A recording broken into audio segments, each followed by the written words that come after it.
And we are live. What is up, everybody? This is Nick from P2W Fantasy. At it again with another live stream episode. Got 3 guests with me. I'm pretty excited about. I've been looking forward to this one here. So figured before we talk about anything here, make sure that I introduce these guys and let them plug what they got going on, because all 3 of them are great pieces of the fantasy community and have some stuff going on and very active. So to cap off the show here, we'll start with the power couple on the bottom of the screen here, the Fantasy Fringe. So they're both the hosts of the Fantasy Fringe podcast. Got Andrew and the Unicorn. What's up, guys? Why don't you tell us what you guys got going on, what you guys do, and where we can find you? Take it away, Unicorn. You got this. Gosh. Okay. No well, pressure. I know.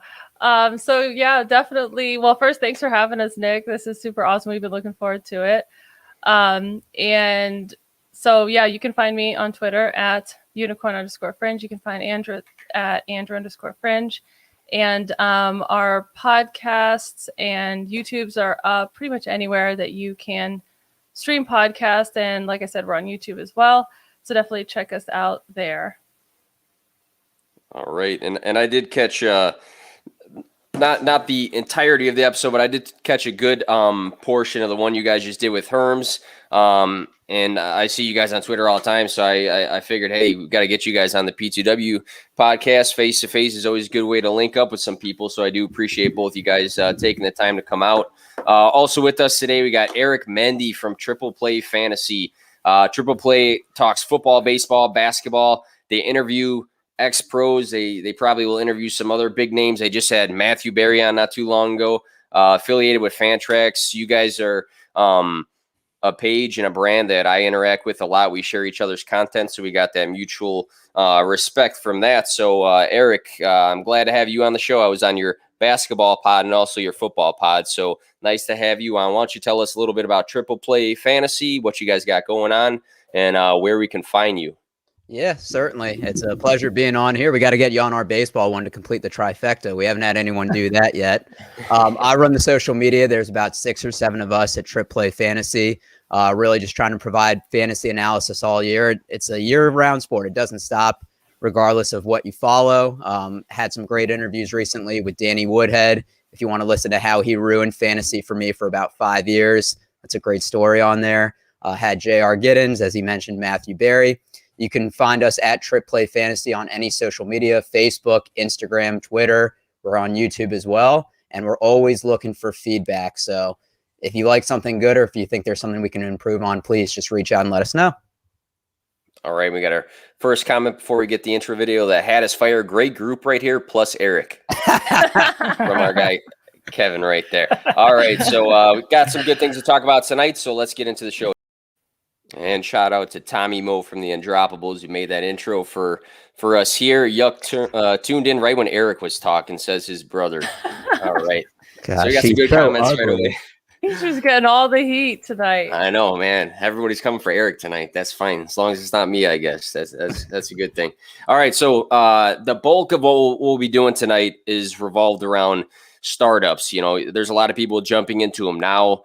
Maybe in the next few weeks or a month or so, or even down the line, you come to these decisions where you have to figure out, hey, I'm on the clock. There's 2 similar guys, maybe in Dynasty. Which guy do I take? And we're going to get into that in a little bit here. But I got 2 preliminary questions for the 3 of you guys. And the first one has to do with the most recent big trade that's happened in the NFL.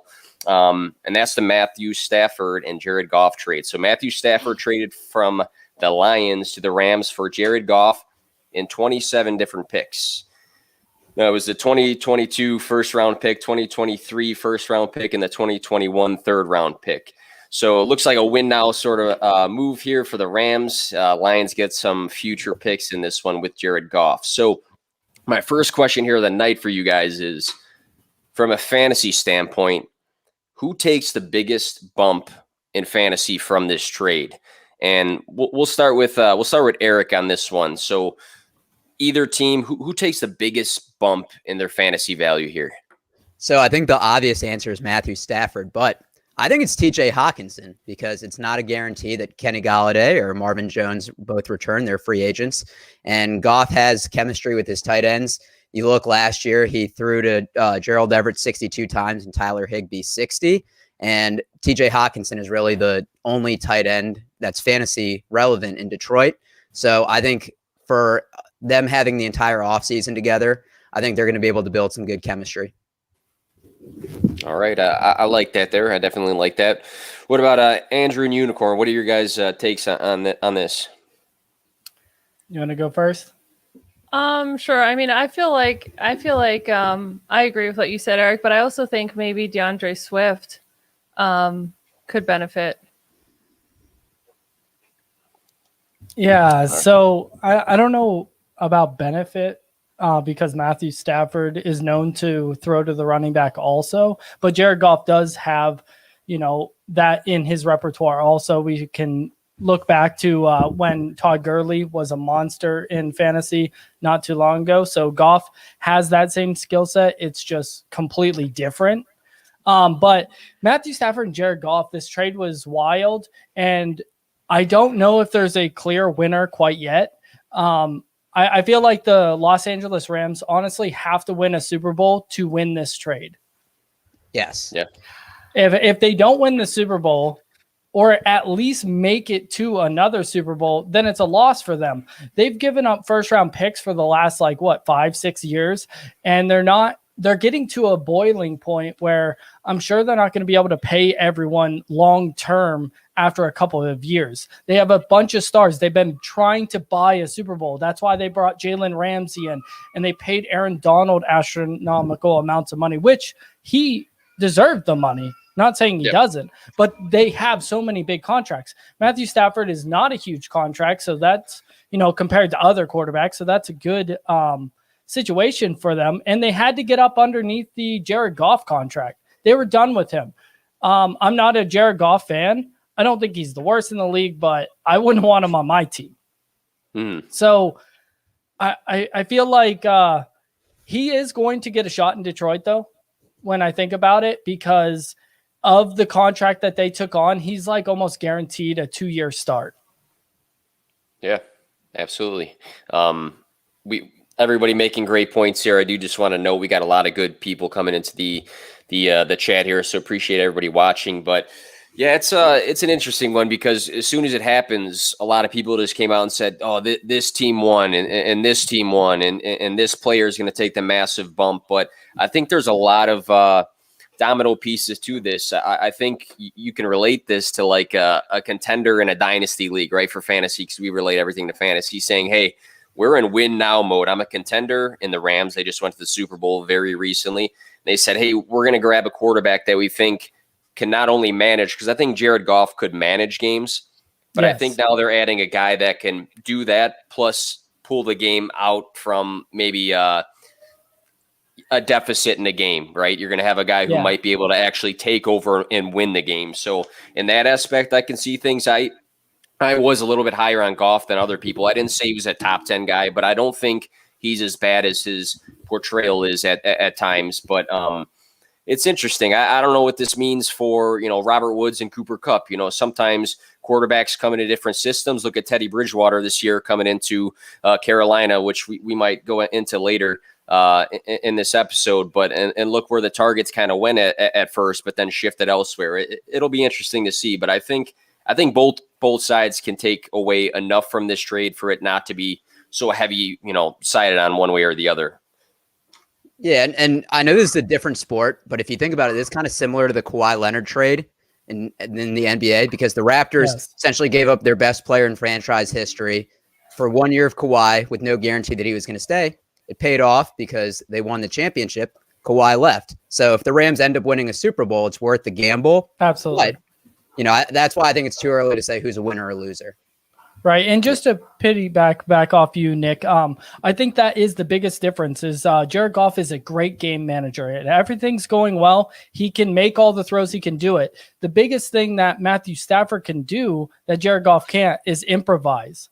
When the play breaks down, he cannot improvise. You look at it last year also, the Rams, for some reason, I can't tell you why, but the offensive line was pretty bad last year compared to this year. And when the plays break down, he can't do anything with it, whereas Matthew Stafford can. And Matthew Stafford, we Agreed. all know will take a beating. Yep. Agreed. That's an Agreed. understatement. Yeah, and to say the least. the thing about like Cooper Kupp and Robert Woods, I know a lot of people want to jump to conclusions being like, oh, they're going to be so much better, but they were both top 10 wide receivers just a year ago. So I don't see them getting better than that. Yeah. I mean, and he it's likes tough. to It's throw tough it downfield. He Yeah. likes to throw downfield. Who's it going to be? Robert Woods hasn't played that position in years. It's true. So I think pretty much the consensus here then is, I mean, you could see a lot of different sides to what's going to happen from just this trade, and it's going to be interesting to see where some of these other quarterbacks end up going that are kind of up in the air right now. But this one might have set the standard for the Watsons and guys like that are going to have the high values, to say the least. Man. To say the least. Let's shift gears here before we get into the bulk of the episode here. We're in the off season now, right? A lot of leagues continue to have transactions and trades, right? Your dynasty leagues might be still making moves. If trading is open, you might be playing the waiver wires, things like that. Or again, you might be doing a startup. Who's a guy from this past season that you may not have been high on, or maybe not as high on as you are right now, that you're trying to acquire? So we're looking for, who's a guy that's maybe your biggest off-season target. Maybe you were high on him the whole time, but, going into this next season, hey, I have to get this guy. And we can start with the fringe couple on the bottom here. What do you guys think as far as a target goes for this offseason? Because this term gets thrown around all the time. Target this guy, sell this guy, buy this guy. What's your stance? You want to take it away? You want me to? Okay, so I don't actually prescribe to the always buy low. I'm not in that camp. I'm not trying to buy guys that maybe I believe they're lower than they should be. That's where I'm going to buy, not just like buy super low, because more times than not, that just burns you. There's really no reason to buy super low on a guy. And a guy I touted last year to buy is the same guy I'm going to tout this year, and it's DJ Moore. I thought DJ Moore would have made a bigger jump than he did this year with Teddy Bridgewater, but it was because of Teddy Bridgewater. You see, the first part of the year, he didn't do so well, and the back end of the year, he also didn't do well. But DJ Moore still was the wide receiver 25. Curtis Samuel's probably on his way out. And then if you combine his targets with Mike Davis targets, you're looking at 141 targets. 100 of them will probably go to Christian McCaffrey, right? He'll probably get around 100 targets. That's still 40 targets up for grabs. And the tight end there, Ian Thomas, is not making jumps like we thought, so he's not going to be. So just imagine if somehow they sell big. I don't know what it's going to take, but imagine if Watson goes there. Or if they do have a actual good quarterback fall to them in the draft, or they jump up in the draft, because Teddy Bridgewater is not that guy. He's like he's an okay game manager, but that's it. Mm-hmm. And they kind of almost miscast DJ Moore in a way. I felt like he was more of a flanker, and they were using him a lot as stretch this year, which was really weird. But then he started picking up through a few games. You saw a couple, 25-point games, 19-point games. So he has the potential. You look at back when he was in college, he had crazy numbers. He was worth like almost 60% of the offense. So he has the skill set. He just needs that quarterback to be there. And unfortunately for him, the past couple of years, quarterback play has been awful. Yeah. I agree 100% on that take. I'm a huge DJ Moore guy. I've always been, and even with the lows of the season has had, he hasn't even had a terrible year. He just, like you're saying, he didn't have that year that we expected him to have. But if you look at just the skill set and the talent, I mean, he was a first-round pick out of Maryland. The guy balled out in college. He came to the NFL, and when he gets the volume, he gives you some nice big games. And I'm not a big Robbie Anderson believer. I think if someone's high in your league on Robbie Anderson, they're willing to pay. That's a guy I might fade and sell, just to be honest, because I think DJ Moore's talent level is to a different pedigree than Robbie Anderson. So I think with a different quarterback situation than he had, I 100% agree with DJ Moore right there. He's allergic to touchdowns, though. Oh, but it also another point I wanted to make is that everybody is super high on Devonta Smith this year, right? Well, DJ Moore is less than a year older. And he's been in the league for 3 years. Oh, I live in Maryland. I love DJ Moore. So- I've loved him and Stephon Diggs. I'm just saying DJ Moore, if he got 6 touchdowns in a year, you'd be happy with that. How many do you have? Yeah. I wonder how many you had this year. But you got to look at who's throwing him the ball, though, man. I mean, I feel like, man, like you're saying that change to who's throwing it's going to be huge, or it can be huge. I'm hoping it could be huge. But yeah, that's a good pick there. Unicorn, how about yourself? Who's somebody you're looking to buy this offseason, as I am getting used to wearing a hat and headbutting my microphone right now? So this one was a tough one for me to pick because I was trying to find someone that was not, going to be everyone else's pick also. But I feel like I would go with Curtis Samuel, just because I feel like the next season, the upcoming season could be a lot different for him. We don't really know yet whether he's going to be, where he's going to be at. I feel like he could be a Green Bay Packer. He could be a Cardinal. Like, you never know where he's going to land. But, if either of those two teams are options, they could definitely use, a big number 2 like that. This past season, he only finished at wide receiver 23. And I felt, towards the beginning of the year that he was going to be a good waiver wire option. And he really didn't get a whole lot of usage until about halfway through the season. But I feel like if that consistency levels off for him next year, he's definitely someone I'd want to have on my roster, especially considering how many people seem to be down on him right now. Which I'm kind of surprised about, because he went through a good stretch where he was scoring.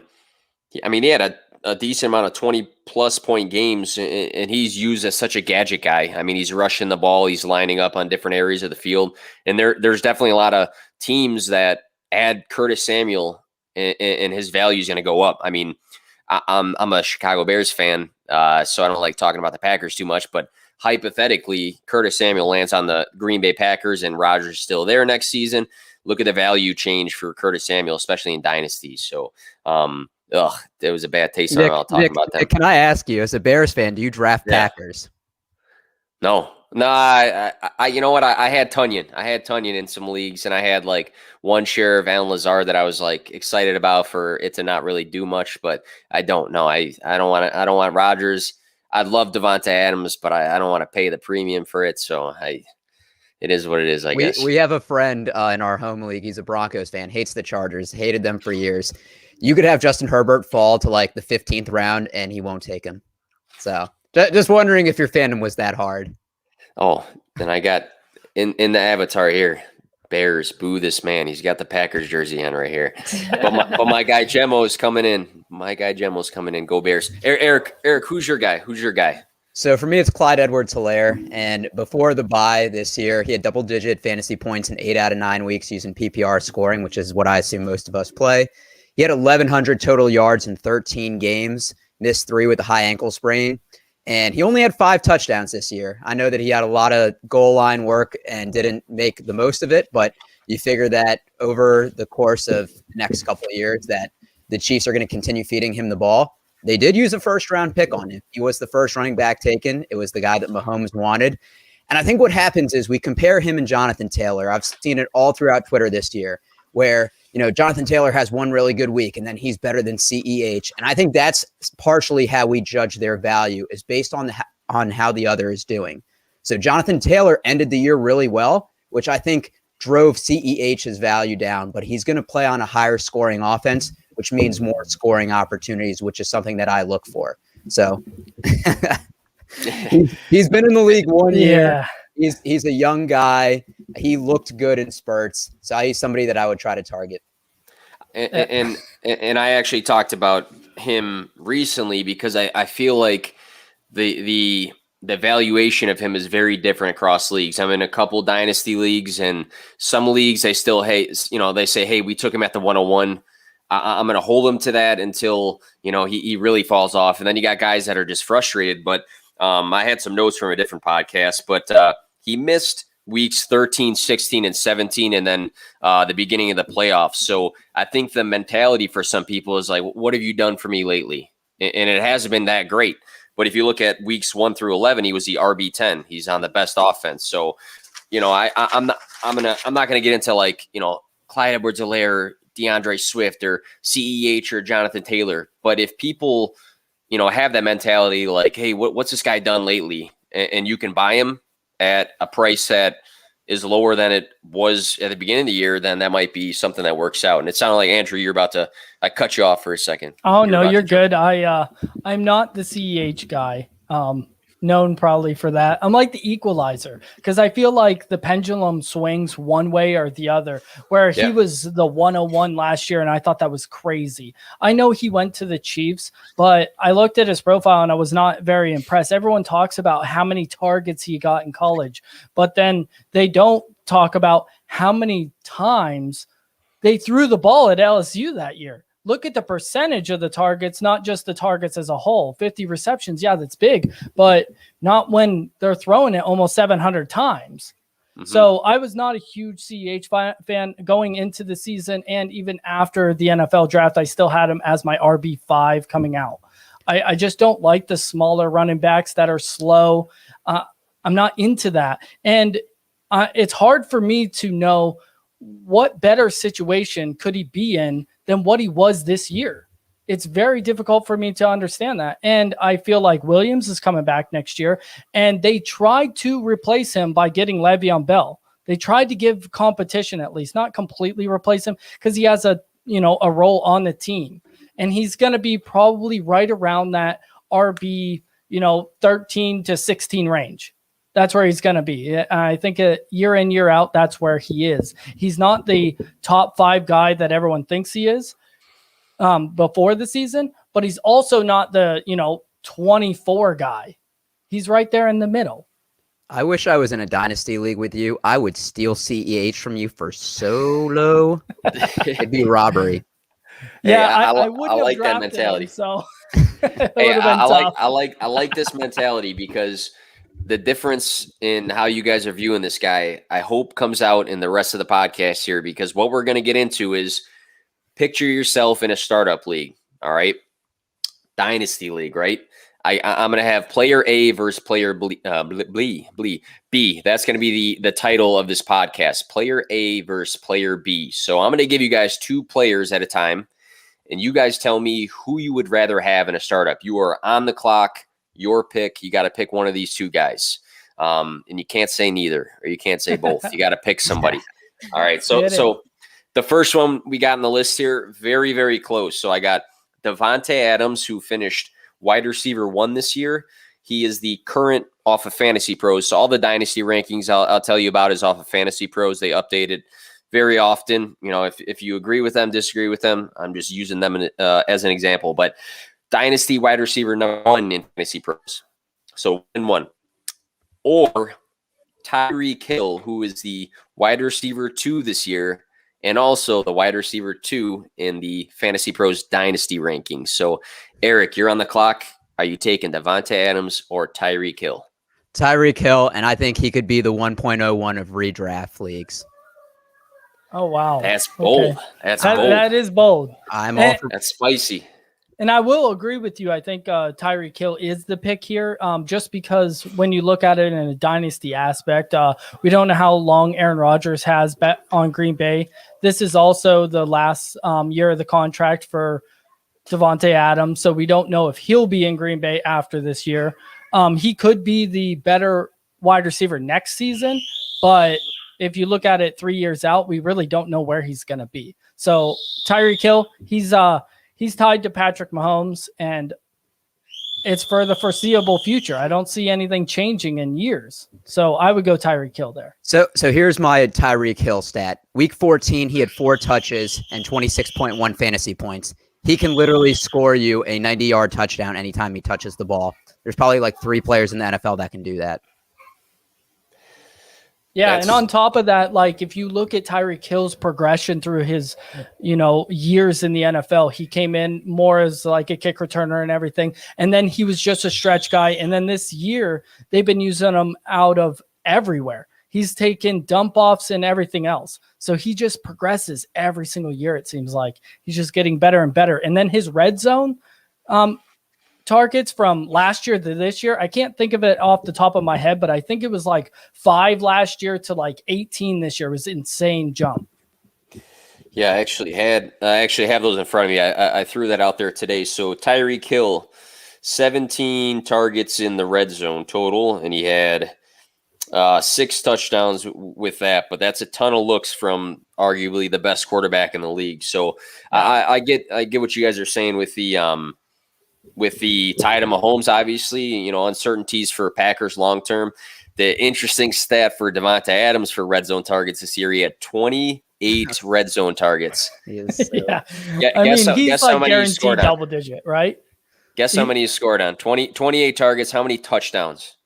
I know he had 18 for the year. He had 18 for the year, but figure those can't all be in the red zone.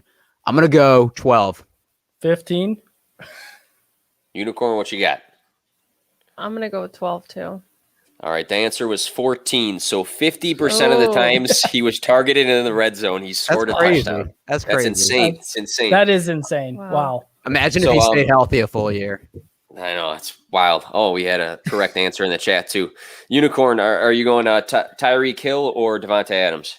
This one was so hard for me, but my head was pulling me to Devonta Adams, but my heart says Tyreek. So I'm going to go with Tyreek. Okay, so you had the conflict there. I can see either way. I can see some arguments for both sides, just because of the productivity of Devonta Adams. Obviously, not having Rodgers might be a huge factor, but at the same time, like, you got to understand what talent is, right? I mean, right. See, and I feel like that too. I feel like it is a little bit of a factor not knowing Aaron Rodgers' situation, but like, it's Devonta Adams. I don't think it really matters, honestly. But I just feel like Tyreek is not really somebody you can pass on. Yeah.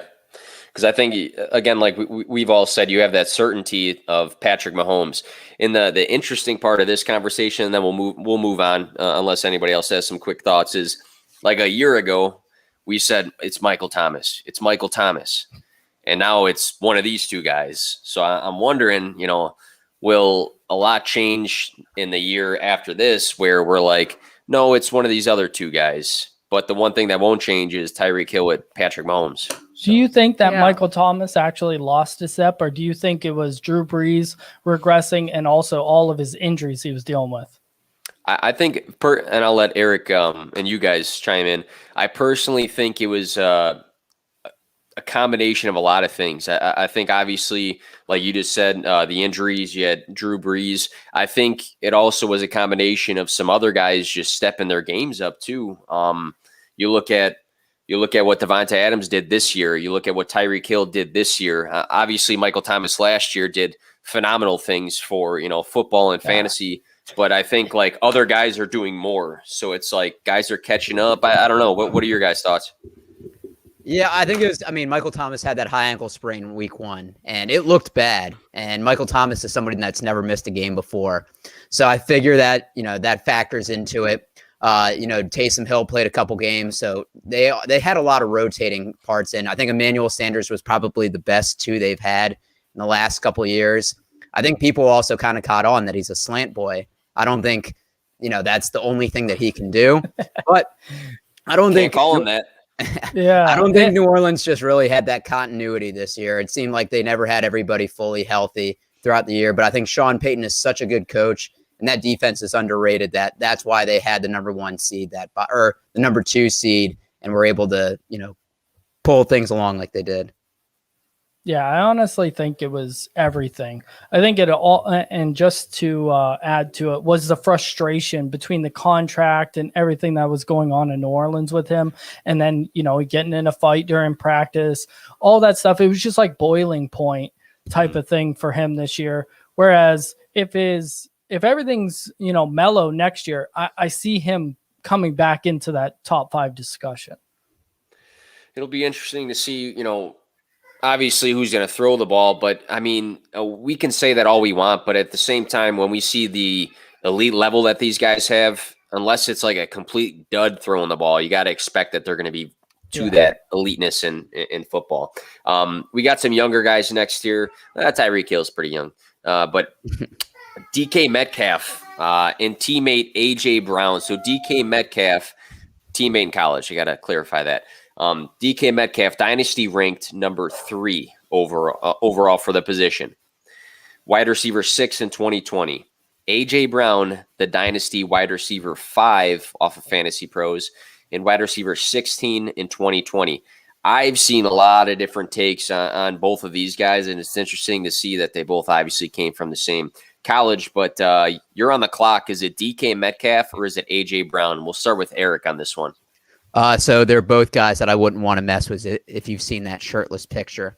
But for me, I'm going DK Metcalf, and I look at his improvement from year 1 to year 2. He had 58 catches for 900 yards, 7 touchdowns year 1. That's no scrub, especially for someone that had doubts about his route tree. And he improved for 83 catches, 1,303 yards, and 10 touchdowns year 2. I think he's playing with a better quarterback.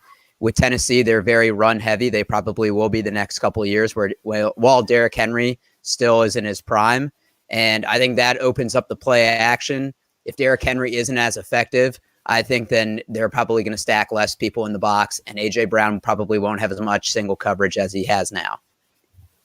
Yeah. Okay, good points there. Good points there. And I know a lot of the analysis you put at times comes from those shirtless pictures, Eric. So that was a good point there. That's my inspiration in the gym. No, all right. So we got we'll go to Unicorn. What do you think, AJ Brown or DK Metcalf? Yeah, I'd go DK Metcalf, and I think Eric kind of touched on all of the points I was thinking. He's tied to Russell Wilson. He definitely outperformed in terms of, his targets, yards, receptions, all of that. I like AJ Brown a lot, but I just feel like at this point, DK Metcalf I wouldn't pass up on him. Not just his talent, but his situation. All right, Andrew. Yeah, I want to go back to Eric's point real quick, where he was talking about DK Metcalf coming out of college and everything and how he didn't know the whole route tree and whatnot. And I think that as dynasty drafters and whatnot, we get fixated on certain things that we shouldn't get fixated on, because we have to look at the build and the player's style before, because DK Metcalf doesn't need to know the whole damn route tree. Look, he's just big and fast. True. That's enough. That's true. There's certain players, but if you're, a little bit slower and small, then yeah, you better be like Keenan Allen or you're not going to make it in this league. But there are certain styles and certain just body types that can make it versus can't. You can be just a burner and still be fine. I think don't know the whole route tree. I think everybody got Dorial Green Beckham flashbacks when they look at DK Metcalf. Yeah.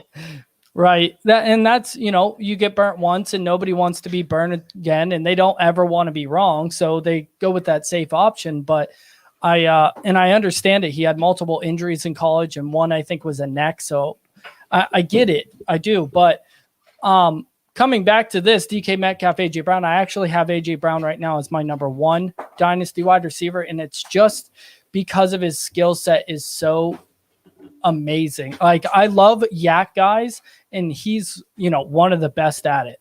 And on top of that, they're going to be probably losing Corey Davis this year, and there is no one else taking targets in that offense.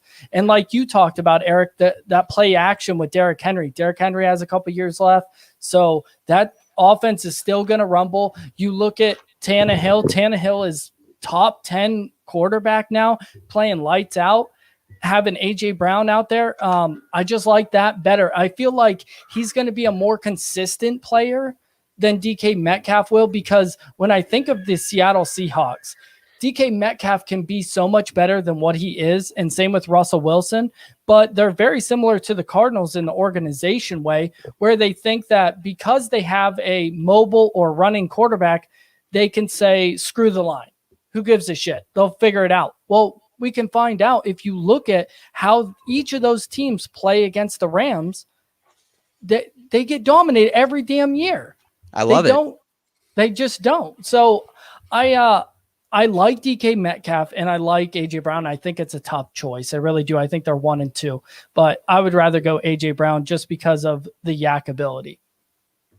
Yeah, and I think like you noted too, I think Ryan Tannehill just as an efficient passer is very slept on all the time. And I don't know why, because he produces well. I mean, he's not a guy that you have to worry about, Obviously it's a bad example, but I still probably am. I'm a big Jerry Jeudy guy, right? And you look at, he drops these passes and he's not getting the volume. You look at the quality that's coming from the quarterback position is just not there, right? And you look at a guy like A.J. Brown, they have the play action. Ryan Tannehill is not turning over the ball a lot. It's a good situation that I don't think it's talked about enough. So I do appreciate that point. Moving on here, I might jump around some positions just so we cover all of them, at least, two guys here as we're getting the time rolling here. So let's jump to a running back decision here. So for fantasy, interesting one here.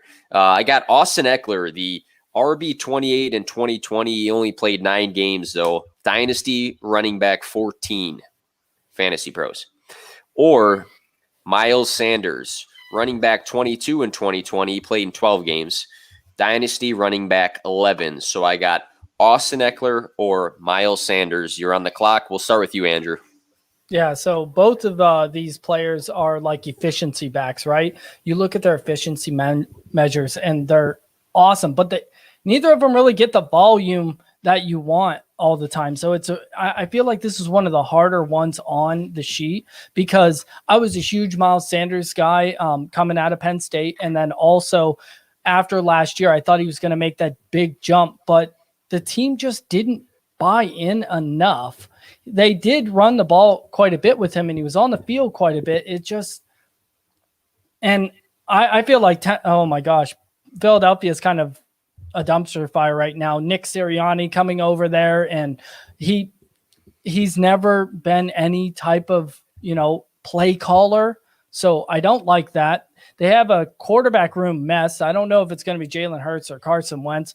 So just because of all the nonsense that's going on in Philadelphia, I would probably go Austin Eckler. It's all a safer pick. Yeah. Okay. Unicorn. Yeah, I would go with Austin Eckler too. I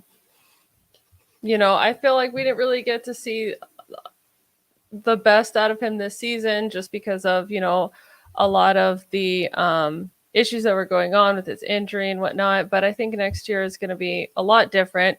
I love him paired up with Herbert. We've seen that he can be a good pass catching back, and I love that. So I would definitely take Austin Eckler. All right, Eric, you're going to make it 3 for 3. You got a different opinion here. No, I thought we were going to maybe disagree. I was ready to debate. I'm going Austin Eckler as well. We don't even know who the starting quarterback is for the Eagles right now, so that's a huge question mark. We have to play against some better defenses. I think the Giants are slept on defense, and the Washington football team showed in the playoffs that they're no joke. Eckler also got paid. He signed a 4-year, $23 million extension last offseason, so I think that shows a little bit more of a commitment. Miles Sanders is a little bit more injury prone. And then you talk about the receiving upside. Austin Eckler had 11 catches week 3. It's not uncommon for him to get double-digit catches. I think he was second in 2019 to Christian McCaffrey, and he was top 10 overall in the NFL. So especially in PPR leagues, he's your guy. All right. Yeah, I was a huge Eckler truther coming into the season. I had him number 2 coming into the season. I had CMC and then Eckler. Yeah, I figured for PPR purposes, he was the RB4 last year, the previous year.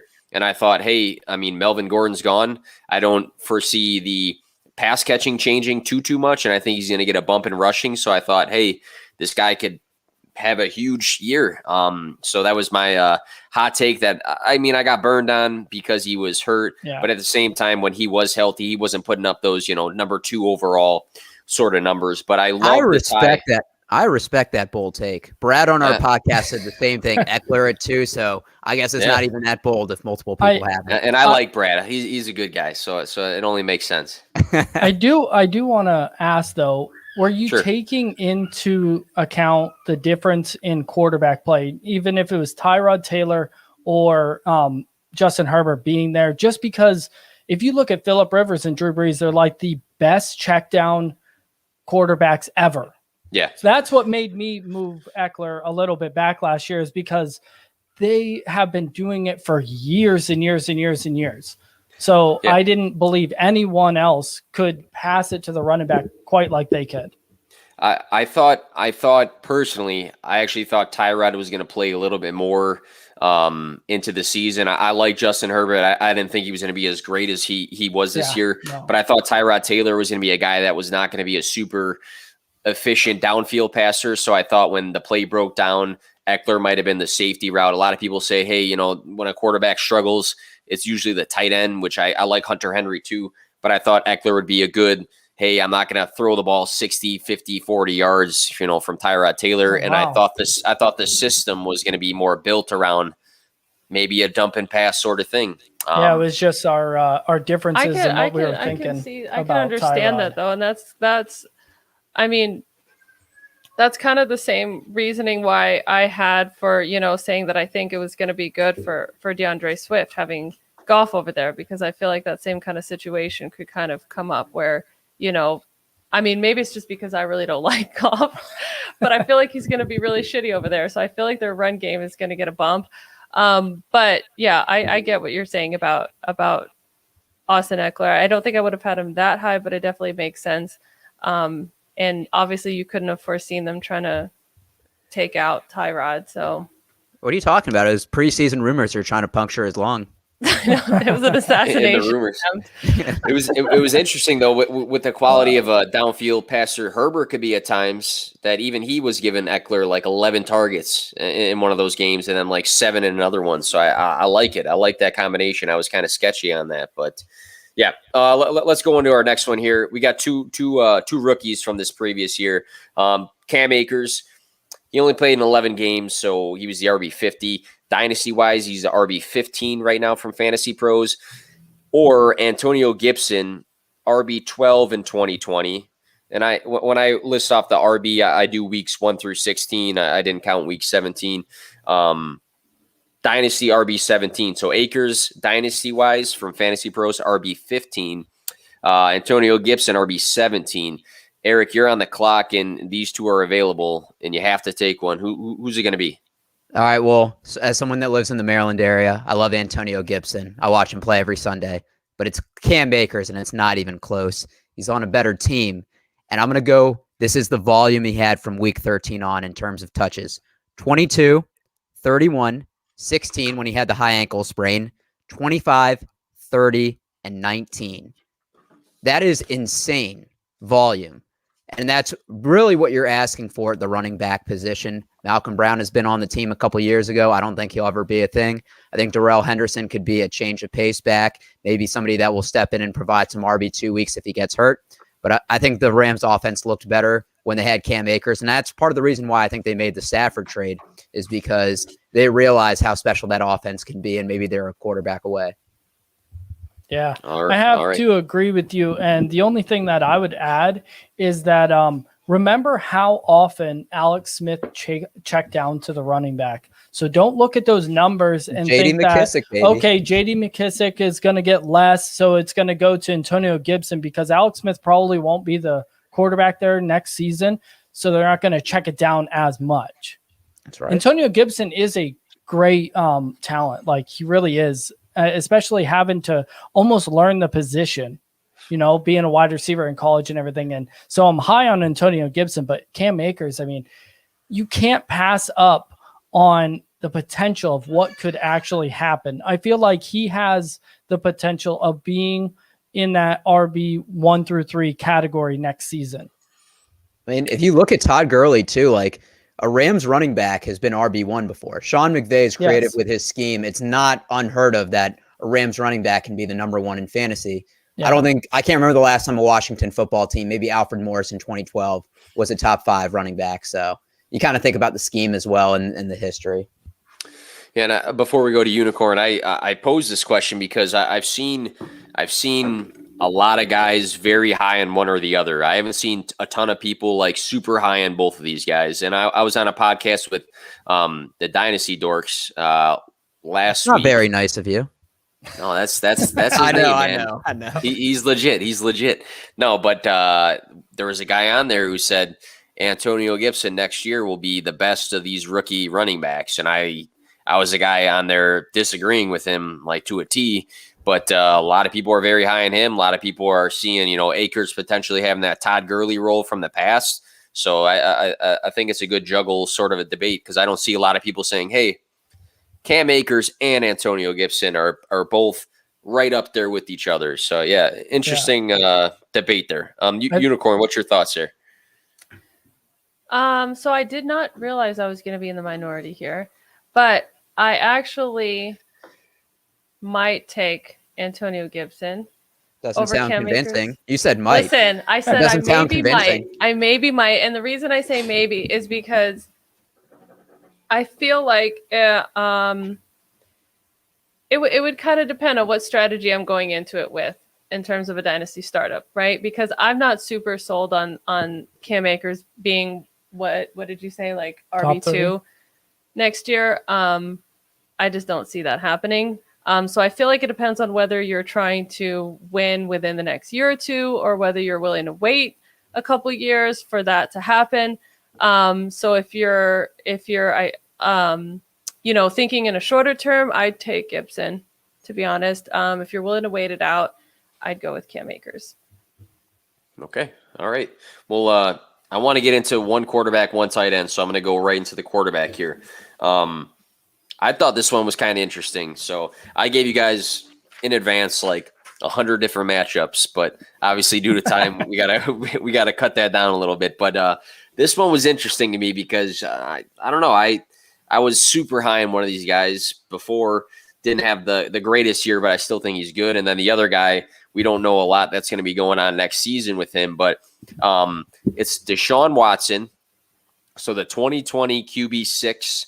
Fantasy Pros has him as the Dynasty QB4, or Lamar Jackson, the 2020 QB9, and the Dynasty QB6. Super interesting because in both 2020 and in Dynasty rankings, Deshaun Watson is ahead of Lamar Jackson. But going into this season, it was clear that Lamar Jackson was ahead of Deshaun Watson as far as dynasty rankings go from the bigger sites and things like that. So, Andrew, we can start off with you, man. Who are you going with in this one? Yeah, this is pretty easy. It's Deshaun Watson. I don't really care where he goes either. Lamar Jackson is still good, but he's not progressing as a passer. I don't know if that's going to happen. I'm not sure if the team's going to invest in more wide receivers. I really don't know. He was awesome the back half of the year, but Deshaun Watson, if you look at like the last 3 years, I think he was QB5, QB5, and QB5, right? So he is probably going to be QB5. So I'll just take that. And I honestly don't think he's going to leave Houston just because it's going to take way too much. It's going to take way too much. We can go to Unicorn. Yeah, I would agree. I would take Deshaun Watson, even though I really like Lamar Jackson. I feel like it's the inconsistency for me. Eric, you agree? 3 for 3 or? All right, so I'm taking Deshaun Watson, assuming he's leaving the Texans. If he doesn't get traded, I'm taking Lamar. But these are the reasons I'm taking Deshaun. He led the NFL in passing yards, and partially Will Fuller stayed healthy. But besides that, Brandon Cooks, Kiki QT, he made it happen on his own. 33 touchdowns and 7 interceptions is the best ratio of his career. Kind of crazy that it's without DeAndre Hopkins. Had about 450 rushing yards and 3 touchdowns. So sneaky rushing upside. Lamar Jackson averaged 172 passing yards per game with 26 touchdowns and 9 interceptions. So really the appeal for him is his rush yards. I know he had back-to-back 1,000 rushing yard seasons, but you have to figure those hits add up because he has a slight build. So maybe even next year and the year after, he can get close to 1,000, but I don't think that's sustainable long in his career. Yeah, I agree. All right. Yeah, I mean, that's good points all around. So that wasn't too close for anybody. It Guys, seems we like, need to disagree. I know, right? All right. Let's get into one tight end, and then what I'm going to do before we get into our last piece, which is Jersey trivia that I stole from Triple Play. It's all right. He gave us credit. I'll give you. I do. But I'll give you one set of tight ends, and then I'm just going to read off afterwards the list of everybody we didn't get into, and you just give me one word, this guy or this guy, just so we can get through that list. But the last set here, Irv Smith, we'll just get into dynasty rankings. Irv Smith Jr., dynasty tight end 12. Jonnu Smith, Dynasty tight end 13. So they're back-to-back on the Fantasy Pros list there. Eric, we can start with you. Who are you taking here? All right, I'm treasurer of Irv Smith Jr. fan club, second year standing. I know he had a slow year to begin, but he missed 3 games with back spasms and 3 games he had limited snaps. But you look at the playoffs, he had 16.3, 6.7, 23.3. The Vikings D sucks. They're going to be in shootouts. And Jonnu was good while A.J. Brown was out, but he caught touchdown passes on 19.5% of his catches. So he had 8 catches or 41 catches on the year, 8 were touchdowns. I think that's going to be a little hard to sustain. I think in the red zone, it's Derrick Henry or it's A.J. Brown. I don't think there's going to be many Jonnu targets. Yeah, I actually disagree on this one. Woo! Finally, if that helps. I like it, but call my name. You're wrong, but I'll listen. So it all bases off of just the athleticism of Jonnu Smith. And I'm hoping that Jonnu Smith finds a new home this year because I'm pretty sure that he is a free agent. If I'm wrong, you can shout it out or put it in the chat. But if he can go to a team that is needing of a tight end, I think it's going to boost him up a lot. Irv Smith, I feel like Irv Smith is what Irv Smith is. And that's all that you're going to see from him. He's not 22 years old, though. Yes, but he plays similar to what he did in college, right? If Kyle Rudolph is gone, do you feel better about him? No, because Kyle Rudolph was gone for a lot of the year, at least injured. So I'm not high on either of them. I feel like the tight end landscape, right? The landscape of tight end sucks. And I feel like the biggest thing for people to take away from this is if you don't take a top 3 tight end, just wait. Don't take those middle round guys. Those middle round guys are almost a wasted pick. They're a trap. They are. They're really a trap. You're not going to get much from it. Yeah, but either of those guys, I don't really want them. I'll take them if they're there, but I'm not going to probably spend the draft capital on either of them. All right, Unicorn.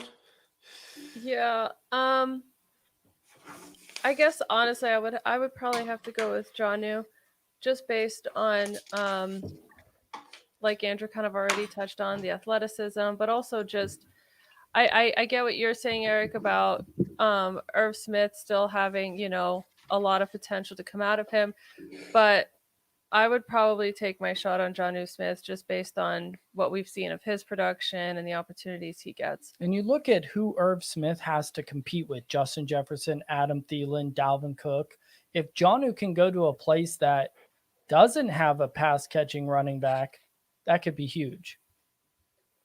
I just want you to know, after Jonnu's 5 catch for 40 yards, 2 touchdown games, he followed with 1 for 13, 1 for 9, 2 for 29, 2 for 32, and he got a touchdown, 2 for 14, 4 for 20 and a touchdown, 0 for 0.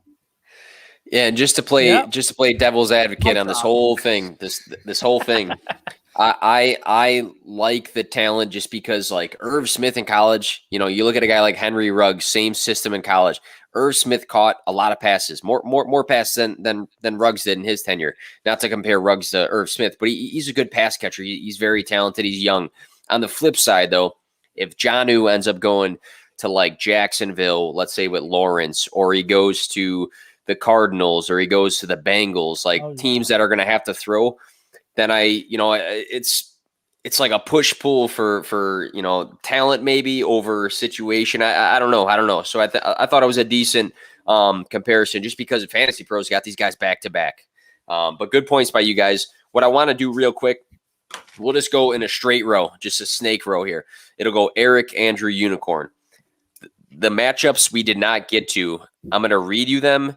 Just tell me one word. So if I say Nick or Eric, you'll be like Nick, 10 out of 10. But no. I would say Nick too. But yeah, that's all we're going to do. Just to hear just a quick opinion. So I'm going to give you the 2 guys for people we didn't get to. Just give me your pick, and then we'll just go in a snake. Eric, Andrew, Unicorn, and then we'll go. It's not a snake, I guess. It'll be like a whatever the case. Go right back to Eric. All right. So you're on the clock. Stephon Diggs or Justin Jefferson? Diggs. Jefferson. Diggs. All right. Calvin Ridley or Terry McLaurin? McLaurin. Ridley. Ridley. J.K. Dobbins or DeAndre Swift? Dobbins. That one was tough. I'm going Swift. Swift. I'm starting to realize, like, man, we should have talked about this one. No, another time. All right. CEH or James Robinson?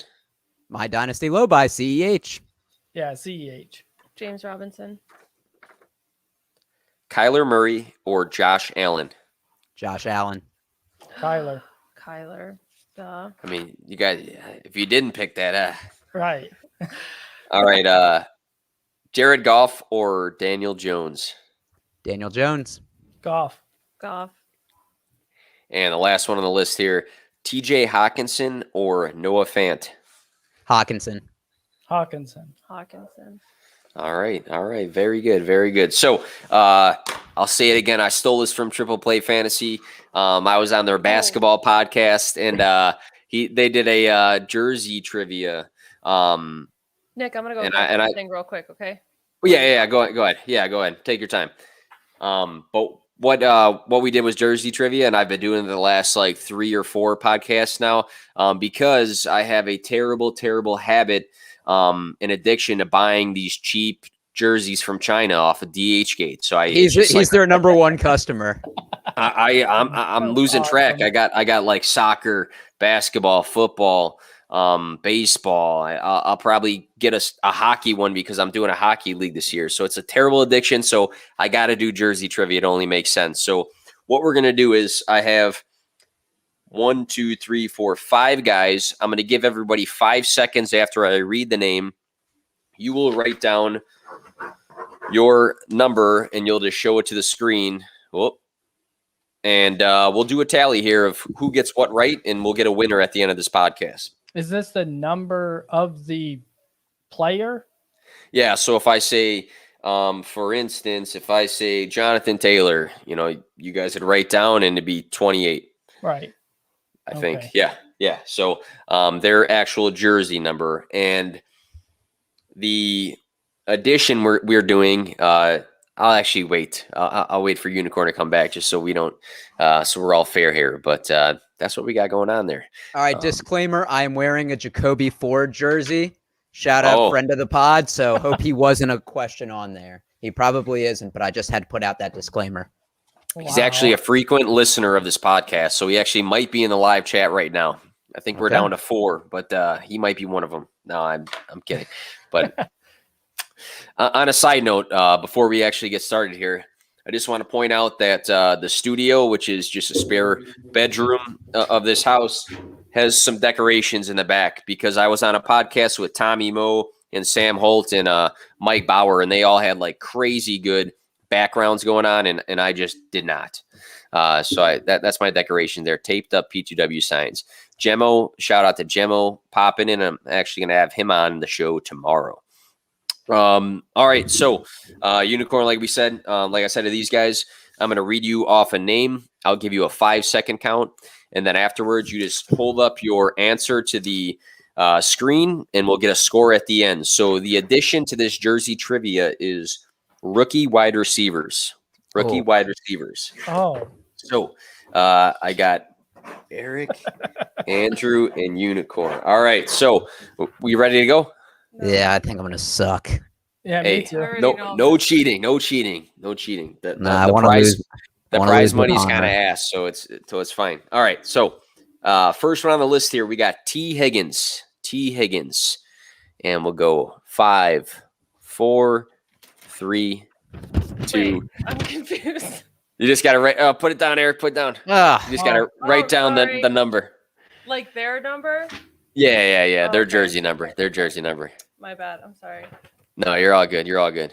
The first once we get the first one down, then the rest is smooth. So I think these two guys had a number down. So we good to go? Yes. Yep. Yeah. All right, hold it up. Eric got that one right. Now I missed it. All right, what do you got, Unicorn? You wrote with invisible ink. What? Oh, nothing. What? Oh, it's pink. So let me try again. Oh, okay. I thought it would show up. It didn't.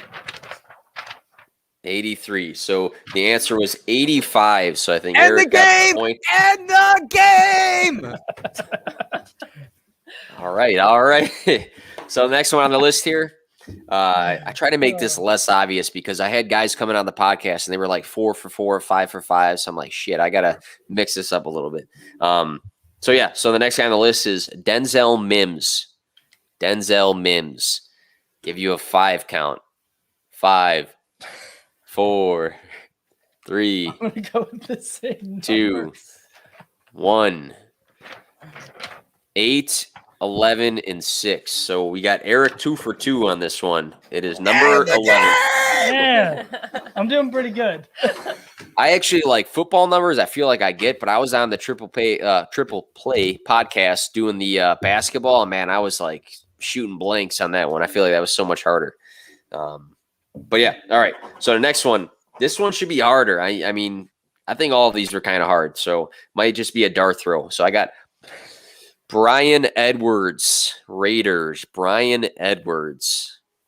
I'll give you guys a quick hint. It's a higher number. It's a higher number. I didn't want that. I didn't want any hints at all. And we'll go 5, 4, 3, 2, 1. So you got 81, 89, and 88. We actually have Andrew taking the point here. 89. Trying to make a comeback here. So I got 2 to 1, Eric. And the next one on the list, I have Jaguars rookie, LaVisca Chenault Jr. Visca. We'll go 5, Gosh, yeah. 4, I don't know at all. 3, 2, 1. All right, we got 4, 44, and 17. All right. Since nobody got it right, we'll give the point to Unicorn because the number is 10. So I'd say that's the closest there.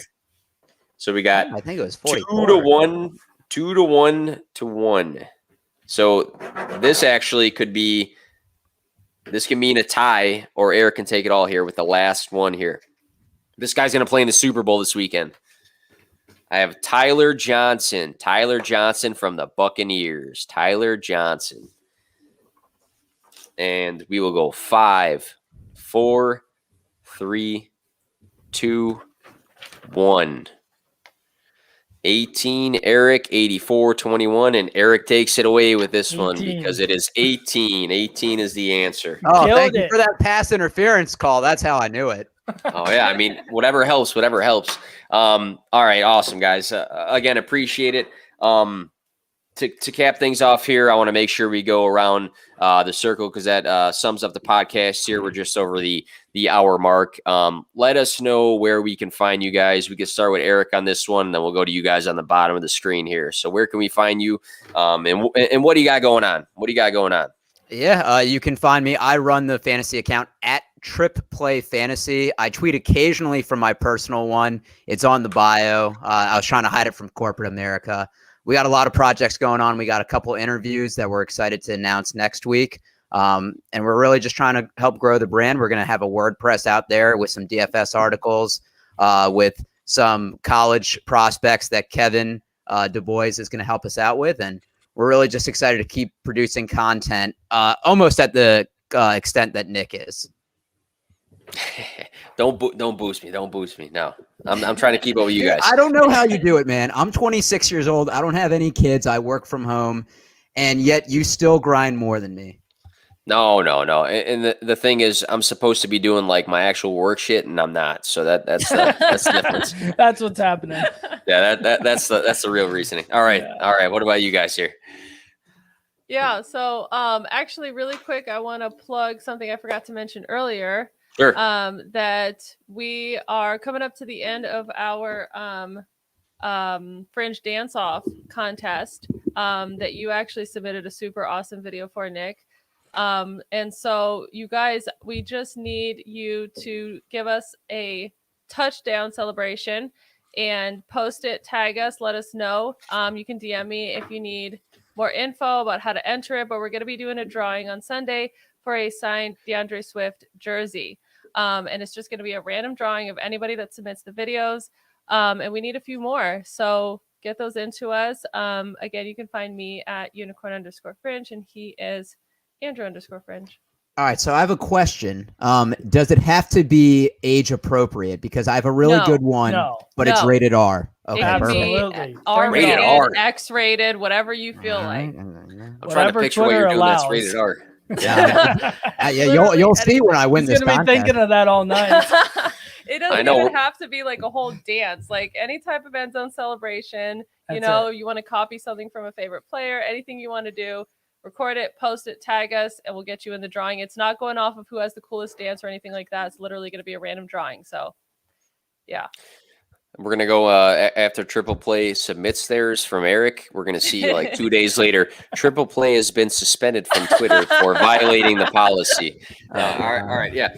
So this will actually be out on Apple, iTunes, and Spotify and all that cool stuff. Probably tomorrow at some point. We'll market that sometime this week. If you listen live, appreciate everybody who commented on the live stream and popped in. And if you're listening on the podcast, appreciate you guys listening. We again had 3 great guests on the stream here. We will be live again tomorrow with Gemmo the Icon and 2 of my buddies from Home League. So that should be a fun one. So thank you guys again. Again, Nick from P2W Fantasy, and have a great night.